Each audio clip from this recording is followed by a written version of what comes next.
Hello, my name is Jan Smeding, and I am happy to give a presentation today on the topic of generative AI and digital health. This is a recording based on a presentation that was originally held at the DAAD Alumni-Meeting at the Einstein Center for Digital Future in Berlin.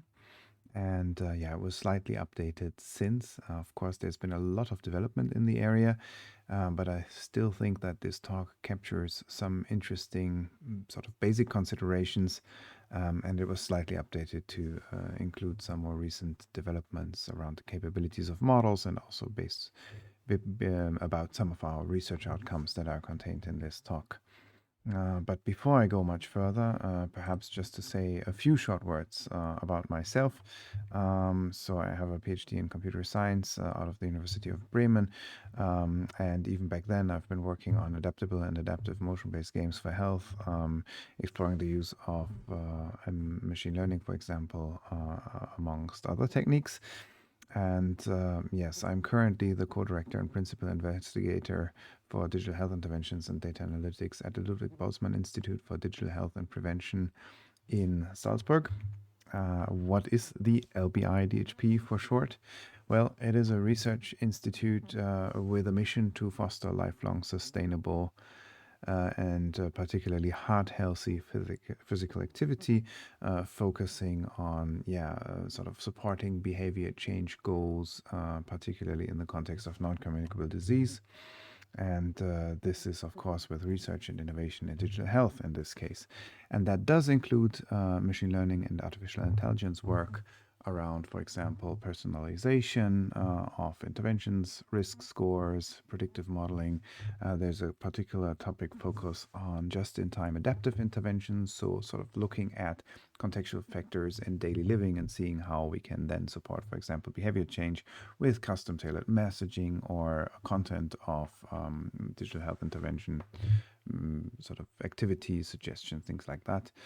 And also supporting shared decision making between healthcare professionals and patients or people using digital health technologies in other health and well-being contexts.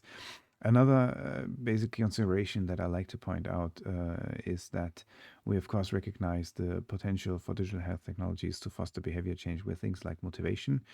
But as you can also see up here, I also typically emphasize the capacity we gain for analysis with digital health technologies. So that can mean basically 6th, 7th, 8th senses about ourselves with all the modern smartwatches and everything going on that can potentially deliver objective insights on things and to a degree of sort of fidelity that it simply wasn't possible before. And also not to overlook the relevance of potentially providing a guidance, particularly in the absence of healthcare professionals, which is what we would probably all want to have, but doesn't really scale well at the population level to very high and frequent coverage for everybody. So with a fantastic team of international and interdisciplinary researchers, we get to do research located right at the campus of the University Hospital in Salzburg in close collaboration with a partner network of actively contributing partners, which includes the University Hospital itself, particularly the Institute for Sports Medicine and Rehabilitation Center as well, and then integrating closely with the local university landscape, the medical university, the General University in Salzburg, the University of Applied Sciences, etc.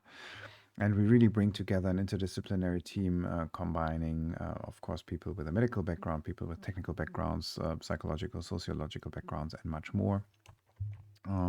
To approach this work with a good focus on stakeholder perspectives.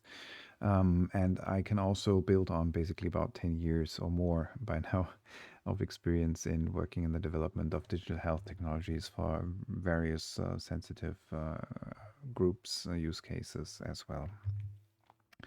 So the motivation largely has remained stable for a long time, and even though there have been advances, it's not been fully addressed. We are living in an age where we have a lot of burden and pressures on our healthcare systems, which is partly owed to the fact that we do live indeed longer and lives these days. And we have this situation that we have growing increasingly aging societies, which is of course something that we want to get to. But there are just some numbers here pointing out the number of people 65 years of age or older, as it will triple in 40 years from 2010 to 2050. And non-communicable disease, for example, cardiovascular disease in many of its forms, and other chronic afflictions are putting a lot of burden on the healthcare systems and, of course, on individuals themselves.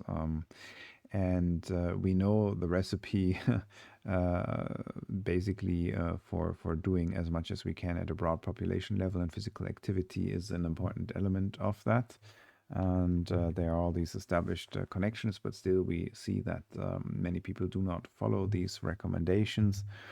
And in close ties with that, we see in recent years, even in well-developed societies, that in many places the expected quality life years beyond a certain age, for example, 65 plus here in Austria, decreasing by almost 2 years here in the time span from 2014 to 2019. The main drivers identified in the observation for Austria are being seen as obesity and mental health. But in other countries, this might be slightly different. But the trend overall sort of implies that there remains work to be done. And in this context, we have to recognize the potential of digital health technologies.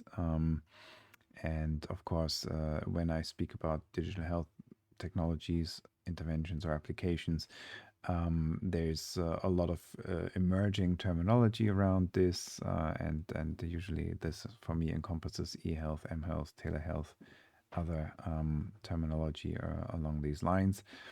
And these sort of market projections are always to be taken with many grains of salt, but these numbers are based on Zion market research, seeing also more than twice as large digital health market in 2028 than the already impressive market size in 2021. And the applications are wide-ranging, from increasing motivation, as I highlighted before, for example, in the context of fostering and supporting behavior change, to extending what can be offered at all, and proving services, and also diagnostics as well as treatment capabilities, increasing the accessibility and cost efficiency. And overall, there's a bit of an underlying trend that we might hope to get to, which is shifting a little bit from the perhaps a more established way of fixing something health-wise when it's broken, to being more preventative, so keeping it from breaking in the first place. Of course, there's all sorts of trickiness here with the prevention paradox, as I like to call it. So basically showing that preventative action actually works and understanding and quantifying how much it really does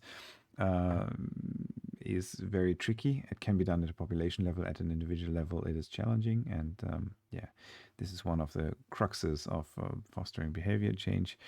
But overall, this is certainly a good pathway or a good idea to try and foster.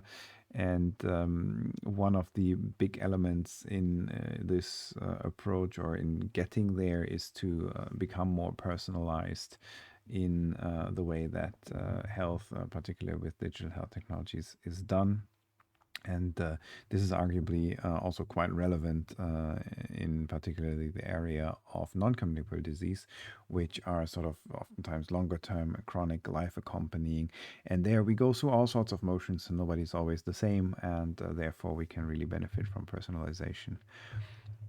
Digital health technologies can play a formidable role also in enabling such sort of more precision approaches because of these monitoring capabilities that I already spoke to. For example, building on wearables and other sensor data together with machine learning models, potentially individualized models, to really help tailor interventions. And of course, we are also arriving at the point where increasingly our touching points with the health system are generating a very interesting data. So far, it's rarely combined from one case to the other, but there's lots of potential there. And also, people are starting to use all sorts of technologies that are generating potentially health relevant data. All of that is sparsely interconnected, but there's lots of great efforts, of course, going on about changing this. Yes, just to re-emphasize, why is there even a need for personalization or individualized treatments or interventions? And what in particular can digital health technologies do about it? And what does it have to do with generative AI in recent months and years? So just to recognize that in digital health, we have a lot of different and quite heterogeneous application areas and groups that are obviously very different from one another, have different interests. And also, this is not necessarily just about sort of patients or direct users of applications and tools themselves, but also the sort of wider stakeholder landscape. And then, of course, as individuals, humans have radically different abilities, interests, and needs. Differences in age-related afflictions, difference in the progression of chronic disease that we might be faced with, differences in permanent physical ability. And then even beyond that, this tends to change over time, and there are these sort of different temporal categories in which that happens. This is all not, of course, on a finely separated scale, but just to say that there are these long-term trends on an individual, so a dynamic for an individual around age-related, oftentimes reductions in abilities, for example, the progression of longer-term chronic disease. Then we have medium-term effects like a certain duration of an illness or learning effects about physical activity that we are picking up new.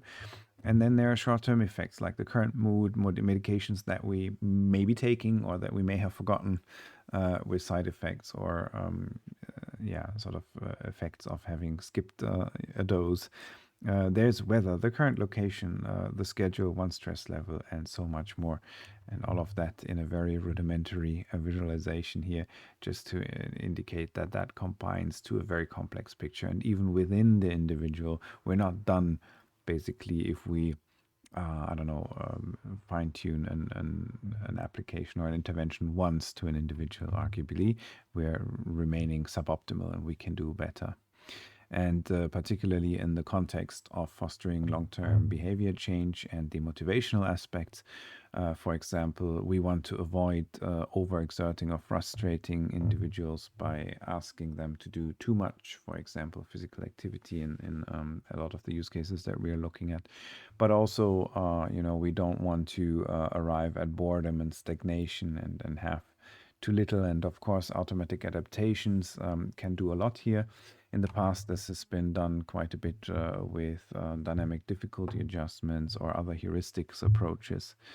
But the basic insight is that if we want to allow such personalization, of course, in the first place, we can make tools configurable.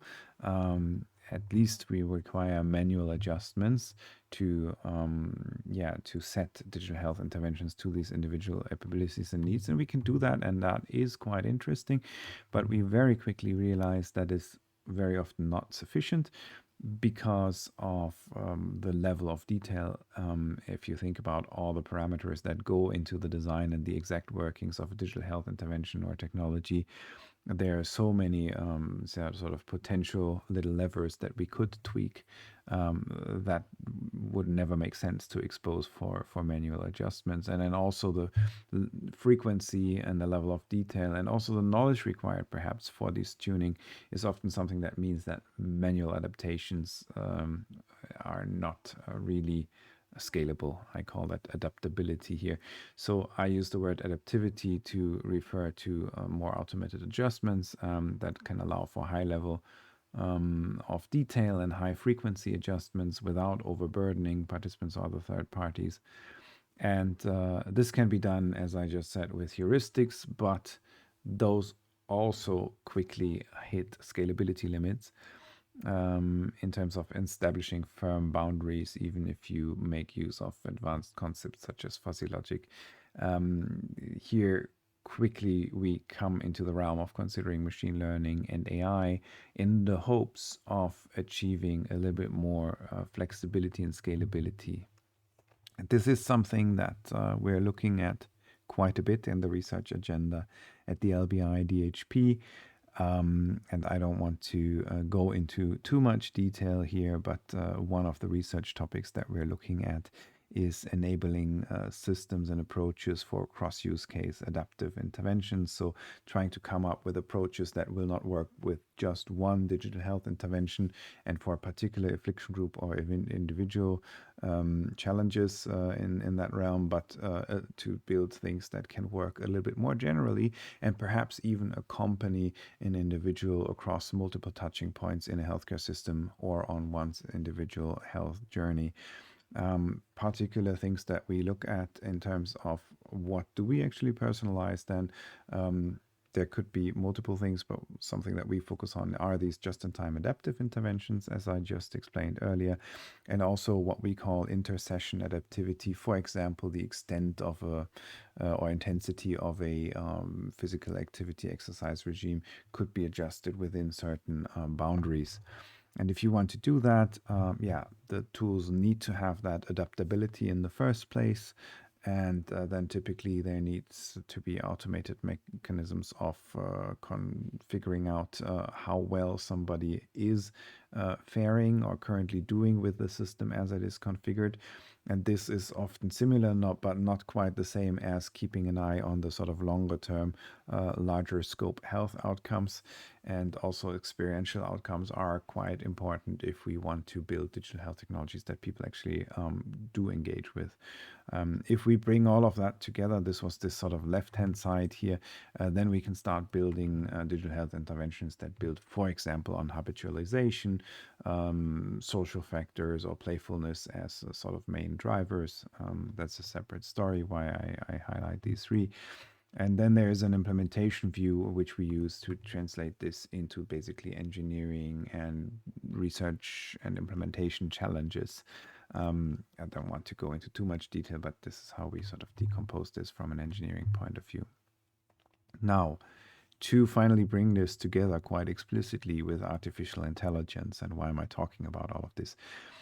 We are basically living in an age of ubiquitous AI, and sometimes the news on more recent developments like large language models, foundation models, etc., generative AI, they tend to overshadow a little bit the fact that if we look closely, artificial intelligence is already quite ubiquitous, and that even includes health. Just to give an example of the ubiquity itself, translation tools have been in everybody's hands now for many years, and we basically use them in daily living without maybe questioning very much what's behind the curtain. And also we see increasingly rapid introduction of AI and machine learning applications in sciences, many areas. Biology, for example, has been eagerly picking things up. And we have also already seen for quite a while that there's a market of machine learning models that is developing quite rapidly and also openly. Actually, there's a lot of nice exchange in these communities, sharing openly data sets, sharing openly models, model weights more recently. And that allows arguably a much more shortened time to market, even though then there's a sort of a counterbalance in regulatory hurdles, probably for good reason, that is then still making it so that it takes considerable time for machine learning and AI approaches to actually end up in health products, for example. But yeah, we have longer term developments in digital health with machine learning and AI, particularly in medical image analysis. We've seen great advances over the last 10 years in, for example, automatic cancers detection, etc. There's also been a lot of development in speech and other audio-based biomarkers, cough and breathing analysis, etc. So these more purpose-built machine learning models have been really making strides, and in many cases actually already been shown to go into the area of possibly outperforming the performance that humans can deliver. So I said earlier a little bit that one of the interesting perspectives is to increasingly integrate digital health technologies and keep an eye on more like a patient journey view. We have here an exemplary patient journey of a cardiac rehabilitation patient in Austria. So there's an acute event like a heart attack. In phase one, the person is in the hospital. And yeah, there's sort of some inpatient rehabilitation going on, which then continues with an intense phase two. And then we move into outpatient and at home cardiac rehabilitation, which is still actively supported, may use digital technologies, but is mainly built in the traditional system around in person visits. If there is even a rehabilitation program being picked up, which is definitely not always the case, it's heavily underutilized. And then phase four in the Austrian system means basically self-care on an individual basis, secondary prevention still to try and keep with lifelong secondary prevention and keep people from ending up with another acute event.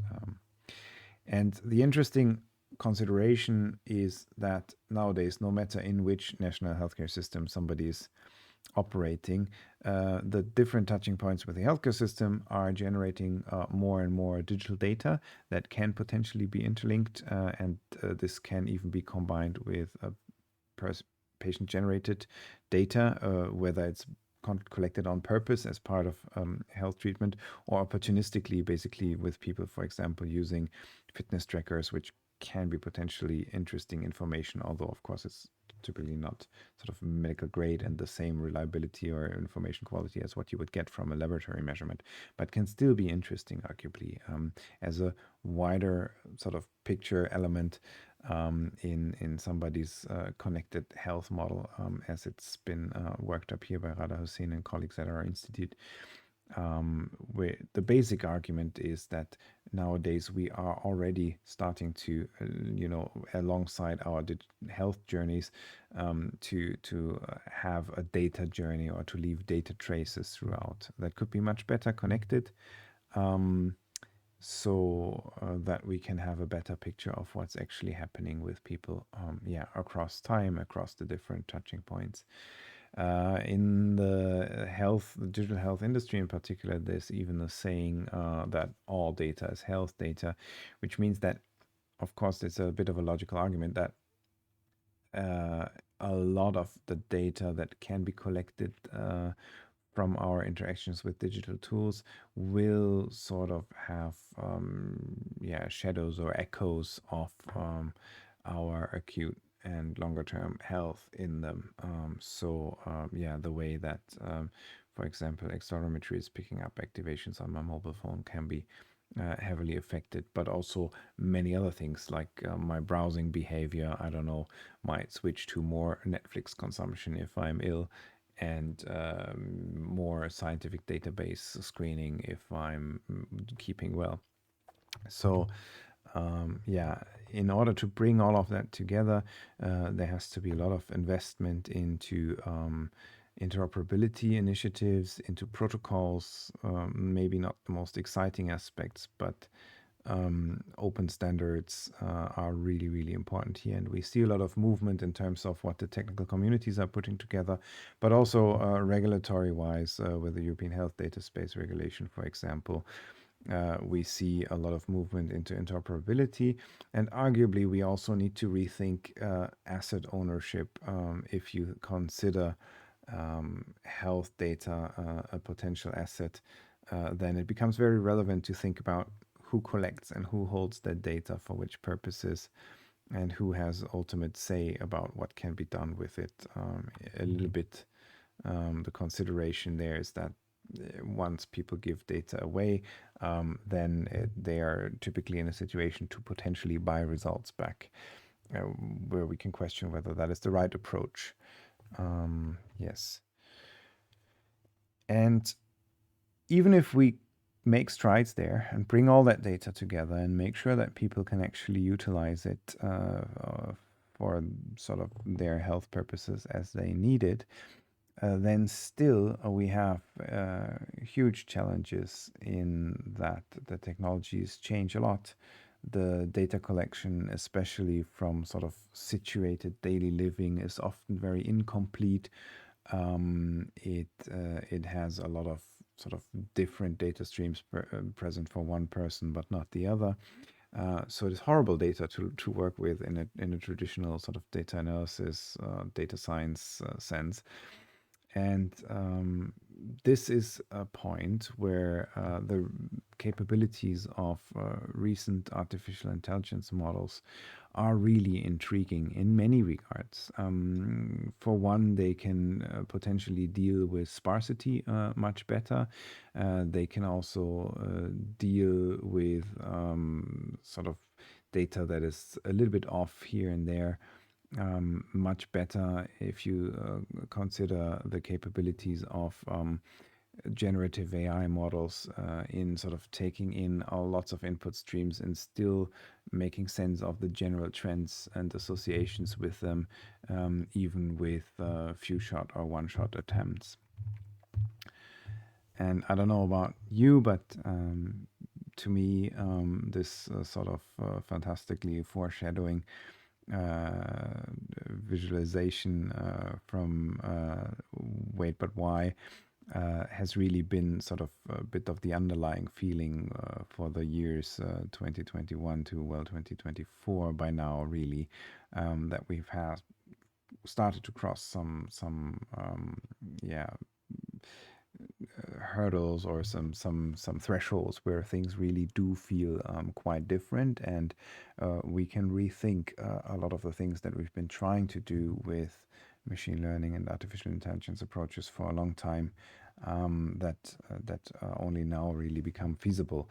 And looking at sort of very rich multimodal data streams that are opportunistically sampled and trying to make some sense of what that might mean for somebody's digital health interventions and how they might be configured, or how we message around their use, do messaging around their use. These are certainly application areas that so far could have only been done in a very limited sense, and we can really radically rethink things. So it is perhaps to no surprise that as soon as GPT-4 came out, and this is really, from the fourth quarter of 2023, immediately people started using it with health data or health relevant data.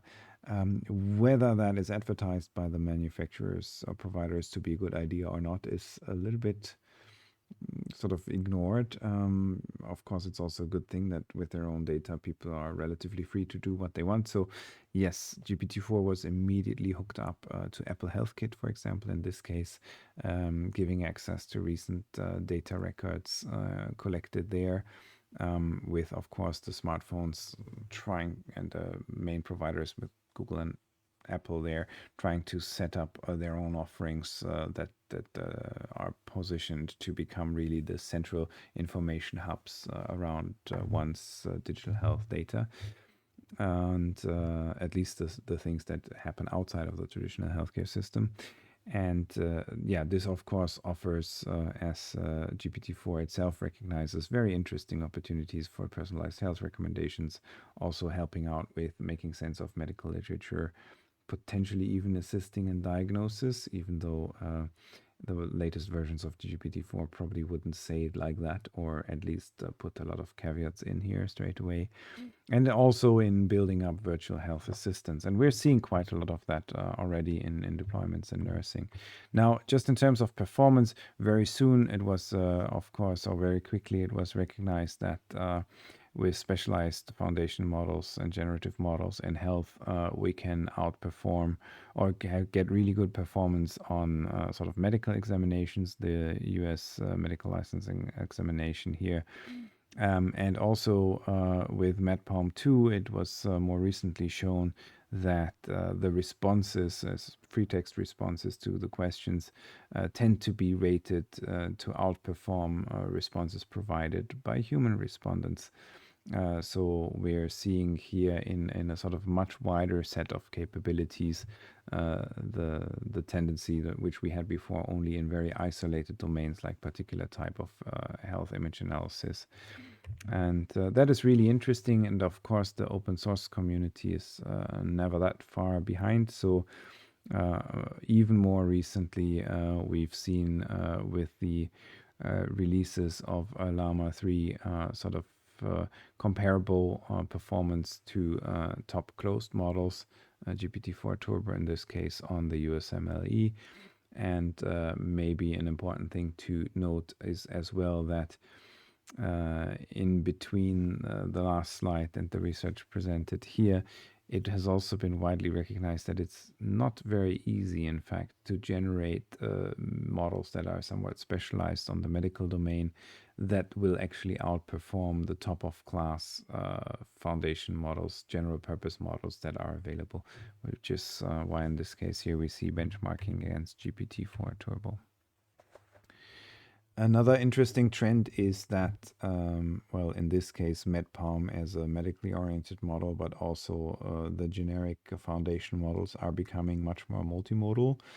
In this case, MedPalm was trained on not just text data, but also visual information from mammographies, for example, and other types of data streams.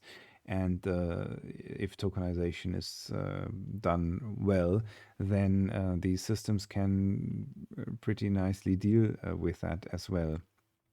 And that is really interesting because then we don't necessarily even need specialized model for visual analytics or audio analytics. It can in principle be all the same model, and then also you get sort of fusion qualities between the different data streams. So again, this gives much hope for this sort of opportunistic combination of data streams and sense making there that I highlighted earlier as a relevant capability of AI models, and particularly the recent large language models and generative models.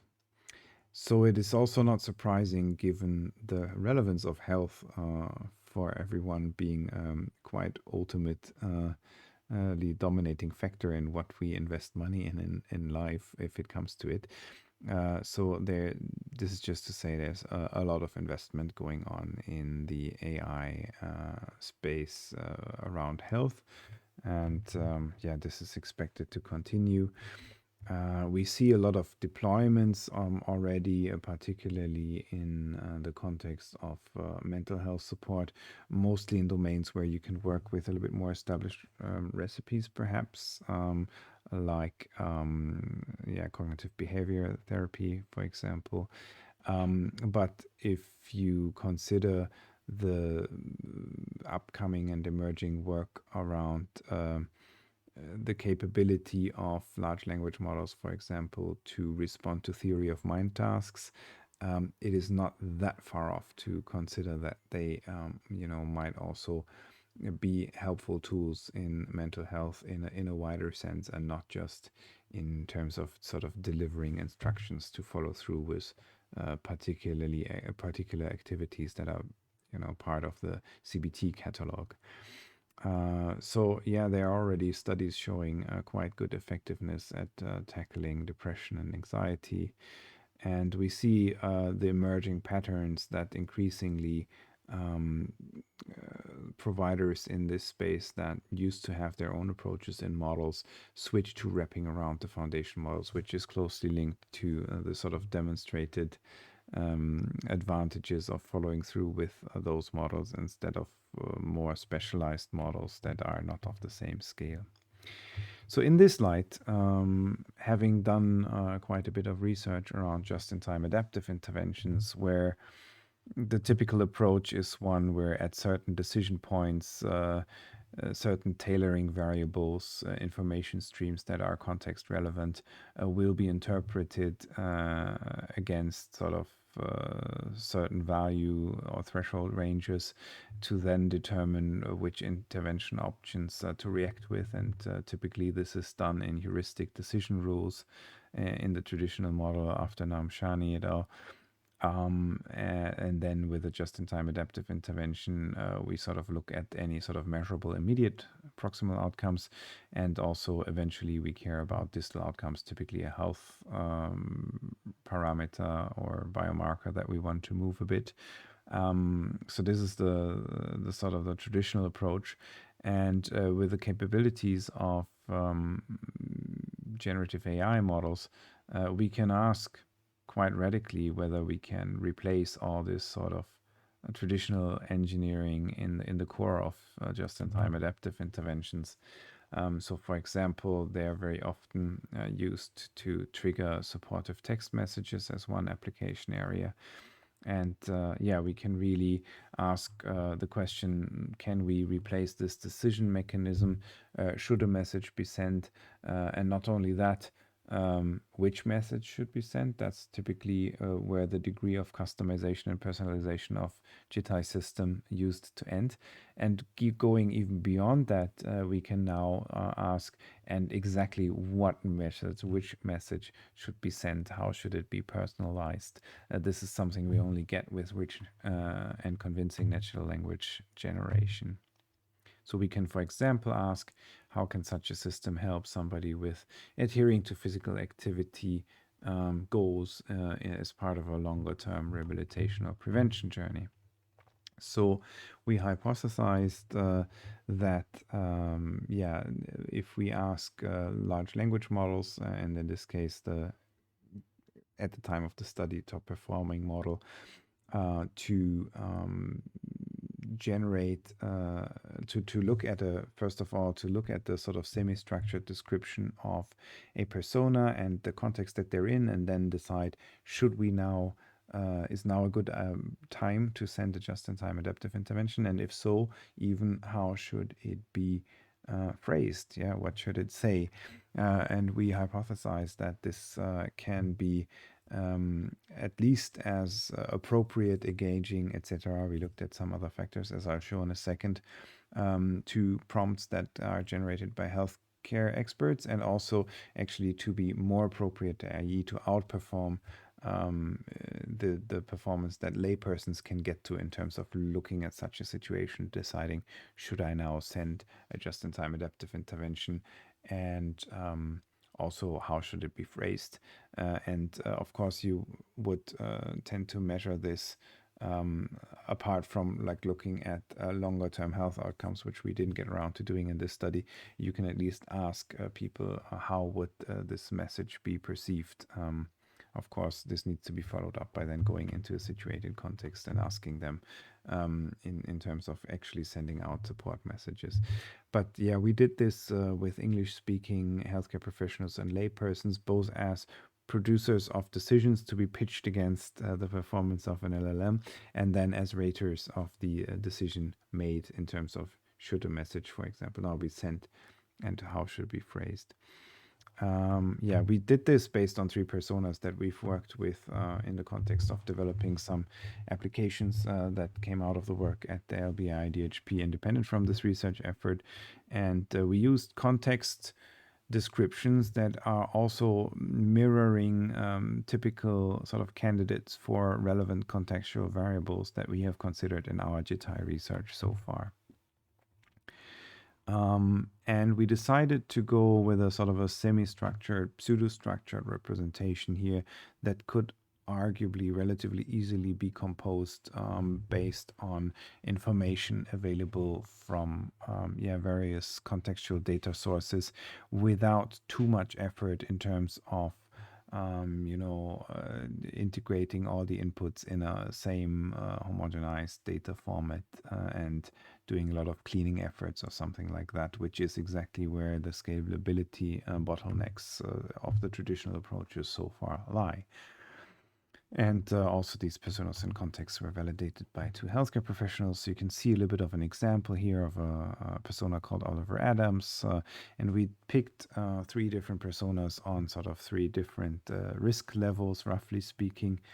And yeah, so we then had the large language model, as well as laypersons and healthcare professionals, look at the 15 combinations of these personas together with 5 context descriptions, and then decide whether a message should be sent, and if so, how it should be phrased.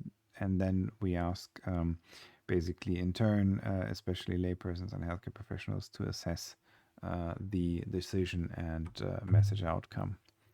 And what we see is a very clear picture, mainly all of this, almost all of this being significant, and a very clear picture in that both the laypersons, a little bit more on their side, but similarly, both the laypersons and the healthcare professionals consistently rate GPT decision making and outcome resulting messages to be more appropriate, more engaging, more effective, more professional, etc. Below we see a little bit of an emotional assessment. How would you feel if you were to receive this message as a user or patient? And we can also see sort of consistently better, whether that's a higher or lower rating depending on the emotion, sort of assessments for the GPT produced decisions and messages. So this is a stark, clear outcome, with so clear as we rarely see it across many different measures. So there very clearly seems to be something here. And yeah, it is also interesting that the different intensity sort of personas in terms of how much risk is there in prescribing physical activity to them. The most difficult to assess, if you ask raters, was the middle one. But there wasn't a difference in performance of the LLM based on these sort of affliction groups. That is important to recognize. Also, there was no interaction effect between rater group and persona. So there doesn't seem to be a particular weakness in one area of the LLMs. And also, even if we tell people for a final round of a few ratings, hey, this was done by an AI, truthfully, then that, in case of the laypersons, did not negatively affect the ratings that they gave to the AI-generated decision and outcomes. That was a little bit unexpected for us and an interesting finding. You can find many more details in the last JITAI question mark paper, which is available as a preprint now. Of course, it is also important to emphasize that we consider this a complementary concept. It is not a task that we would actually assume we should give to healthcare professionals, or that would ever scale. It is just very difficult to compare what can be done with these approaches to more traditional JITAI approaches without being absolutely unfair to the traditional JITAI approaches. So we thought that is not a great comparison to make. So therefore, we can rather compare to the sort of best possible gold standard we can imagine, even though that gold standard is not something one would practically deploy. And of course, there are very important accuracy and safety concerns here. But of course, all these things in some sort of similarity to autonomous driving become really interesting still when the error rates are considerably lower than what human performance allows us to reliably achieve. And there's also research in some health use cases that is going along the lines of showing exactly this by now.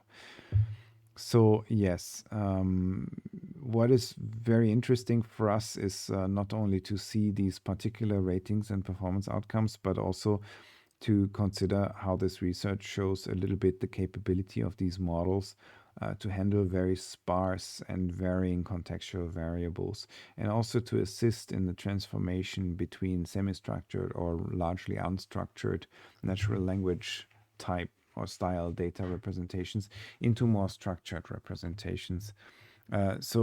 Basically, this seems to imply that we should radically rethink our approaches, for example, to how JITAIs are done. And this ties in at an even larger scale if you think about what I just said in terms of the capabilities, that we can start looking again at very ambitious goals of accompanying individual health journeys, even across different use cases, integrating all of those things. Then we still want to study how these systems fare. And there, I think we do still need traditional structured representations, for example, ontological, sort of properly modeled representations of how an intervention's working and how a customization did end up. But whereas that never used to scale beyond, a very low number of, for example, context variables, we could hope to look at and understand their interplay a little bit better if we consider the capabilities of these models to transform between unstructured and structured representations. And if you think about the possibility that structured representations can be validated, at least in terms of formal correctness, then this opens up a very, very interesting avenue where what we actually end up is unlocking additional capabilities and research automation, which might just change how we get to look at digital health interventions that personalize. Because so far, at the end of the day, we always do an RCT, which we still will need to do in the future. But right now, it very often ends up being the case that we look at sort of patients and certain biophysical aspects at a time point zero. Then they use a digital health intervention or tool that, for example, personalizes for quite some duration. And then we see what has changed afterwards. And we might then see whether the whole thing, as in its entire sort of complexity with the thousands of different design decisions that go into it, whether that does work in some regard. But we understand very little about the interplay of the different design decisions, of the different parameters, of the different settings, or of the customizations or personalization we did in between. If we want to tell that apart, we don't really get very far without efforts in research automation. And I think there's also ample opportunity here to rethink approaches and to be inspired by, for example, what biology is starting to do with research automation. I don't know, considering drug testing on organs on a chip, for example, we can start deploying similar models into digital health interventions and technologies that are meant to be life accompanying and helping people out with their personal health journeys, and especially the preventative aspect, as I highlighted in the beginning. And so all of these are fantastic opportunities, and we're seeing this rapid technological development, not only in the AI/ML aspects, but also in the capabilities of the underlying sensor devices and technologies, etc. But in a certain sense, we very often see now an even increasing gap between what is in theory possible and what can be bought with good money and what actually ends up in the hands of the sort of wider population. So this digital divide is growing in principle, but it is also particularly growing in health applications, I would argue, because particularly in the professional health domain, and in the funded healthcare systems, there are, for good reasons, very high sort of regulatory hurdles, and there's also high incurred cost of changing anything. And this is, drawing down or limiting technology transfer compared to other domains even further. So this is something we really need to tackle and work with. In particular, why is this relevant to looking at AI? Well, we have many places with where healthcare is expensive and growing even more expensive, and if it can't be had in a sort of a regulatorily controlled and safe way, people will still find ways to use AI to feed their health data to AI, basically sidetracking regulation on private terms, and that is not a great idea, and we certainly need to study the capabilities of AI systems in this context, given all the sensitivities that we see in health applications. Of course, in principle, uh, just because digital health is basically by definition sensitive, all the application use cases have their own sensitivities. This doesn't mean that you cannot do great digital health technology development and design. And I just list a couple of experiences and examples here to consider. But it needs to be approached, of course, with an extra layer of caution. And next to developments like the EU AI Act, for example, shaping up, we also see more digital health specific guidelines emerging or being suggested, such as the AI in healthcare suggested guidelines by the European Patients Forum here, highlighting, for example, respecting human dignity, engaging patients and healthcare professionals, and designing the systems, addressing data quality and integrity issues, etc. So these are sometimes a little bit more specific to the health domain considerations, but in close alignment with for example, guidelines and also support tools for design and development offered by all the sort of big tech players, Microsoft, Google, and IBM and others. They all have their sort of guidelines of how to develop AI systems in a way that they can be safe and acceptable and lead to successful deployments. But some grave concerns do remain. This is one of the most impressive pictures, and even though that's not entirely the topic of the talk, I just want to highlight that this is a frequency of data sets used by country of origin for training machine learning models. And you can see here how certain locations in the world are grossly overrepresented and others are grossly underrepresented. And in a certain sense, the models can only sort of know what is being fed to them. And of course, this then brings clear issues with biases, fairness, and many other aspects also, of course, need to be considered.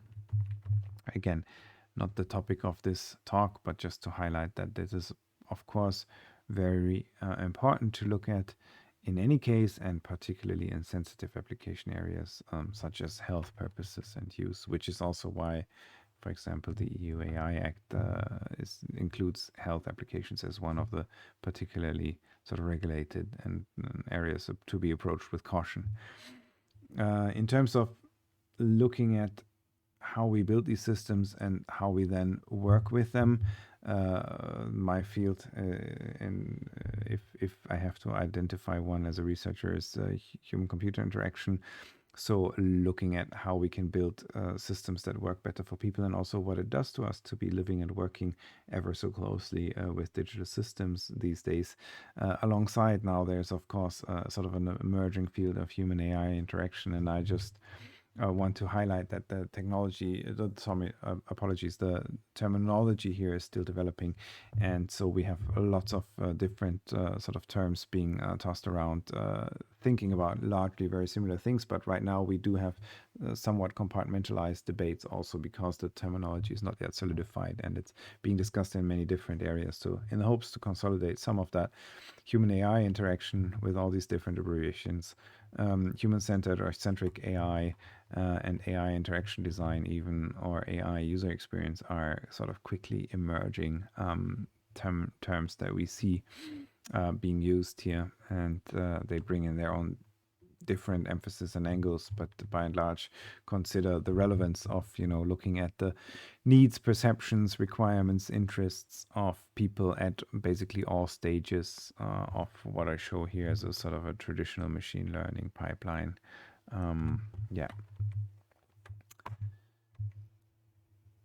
From this point on, it's also interesting to think about how in traditional design of digital tools and technologies, and particularly relevant to sensitive application areas, we do have traditional heuristics, design guidelines, and rules to follow about consistency, always being able to undo things. And a lot of that needs to be rethought when we consider AI systems and the way that they work. Just for a rough illustration here, I tend to highlight the sort of differences between systems that function more like a concrete, very predictable tool, like a hammer. And then there may be systems that are a little bit more adaptive, may have some sort of learning component to it, pattern-based, maybe partially predictable in terms of how the system behaves and what it outputs if I interact with it. And then we have the modern generative AI systems that can be very creative, can also make errors, and are very unpredictable in terms of how they will behave as part of an interaction loop with a user. And yeah, this is really important, and I always highlight this together with anthropomorphization. So as these systems are very often coming across, for example, through conversational user interfaces, and if you think about how we already sort of project so much personhood and human likeness into any sort of innate objects in our daily living, and particularly oftentimes you will hear things like the computer didn't like me today, or it forgot my Word document, and things like that, which arguably has to do with, I would say, how digital technologies are very often already interactive beyond, so giving it a little bit of ability to be in an interaction loop and showing some reactions to what you do, which makes them a little bit more than fully innate. But of course, if we think about conversational systems, the way that we can also represent them with avatars, etc., there is a lot of more agentic systems around these days, and this can generate issues.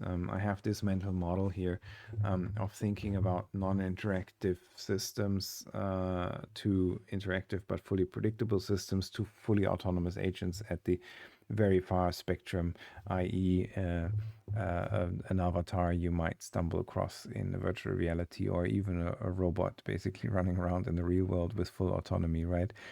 And you can open up this hypothesis that the higher the level of autonomy and also projected competence through anthropomorphization that we see with the system, the higher the chance. This is something we're still working on empirically showing a little bit more clearly, but the higher the chance that people will also offload responsibility, for example, in decision making to these systems, right? A little bit like if if if it's about a shot being fired and the tool is a gun and I did fire that, then it's very clear that I decided to click that button or pull that lever.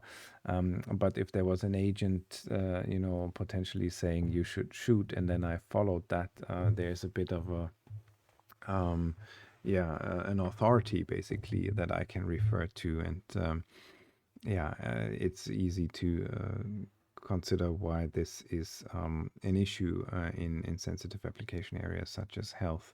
And of course, also an issue not only for those being affected by potentially not great decisions, but also in terms of those going with what the system might confidently suggest, and more readily going with that if it is very agentic in its appearance. If you are, for example, a healthcare professional and ultimately still cannot offload easily the accountability for whatever decisions you make or transport to such a system, right?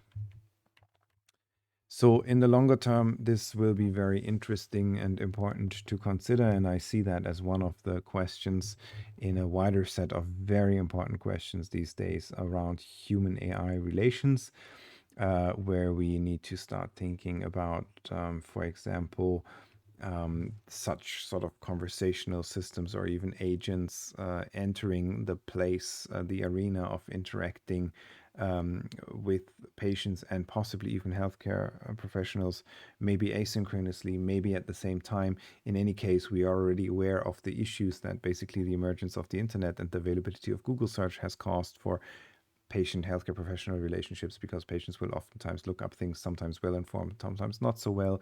And in any way, this changes the sort of the sole claim for competency and challenges that for the healthcare professionals. And arguably, if now a sort of a third entity that has agentic behavior enters the space, this will be very interesting and important to observe, and also to find good patterns of working with that in the future. So this is just a call for the relevance of looking at human AI relations in the upcoming years, and particularly, of course, again, in sensitive application areas, this will be extremely important. Yes, so what's happening in generative AI and digital health? Well, in the research world, a lot. In applied actual deployments, not that much yet. But I would argue, in terms, if you read just reports of people on the internet making claims about how the GPTs of the world help them with their health problems, this sort of non-registered use, it's probably already a lot. So there's a high urgency in understanding the capabilities and also the limitations better, in establishing good learnings and insights about interaction patterns, etc. And of course, also at a sort of a bit of an engineering level, to keep in mind the way that these systems can work, for example, in a privacy-aware manner, thinking about edge computing, federated learning, and so on. So there's a lot of interesting technical challenges in this as well. And in a way, with the open source models and the entire space that enables them to be created and exchanged so readily these days emerging, I would say we see a trend towards democratizing AI that can be really relevant and intriguing to pursue in terms of health, as being so crucial to all of us, but also very often such an expensive, sort of also oftentimes prohibitively expensive cost and challenge and effort in people's lives. So yeah, this is a really interesting and amazing time to rethink how digital health technologies can help people, particularly in this highly integrated life accompanying manner. And generative AI has the potential to be a new foundation for personalization and for accompanying patient journeys with digital health. That is what I hoped to sort of transfer at an overarching level, next to the interesting sort of early stage research results and a little bit of a coverage on the background of how the field of AI has developed and which elements of it are most relevant to consider if you think about the application potential and different areas in use cases in health and well-being, and also the preventative aspects of health, which we just really might get a couple of steps closer to actually realizing with these new emerging technologies and capabilities.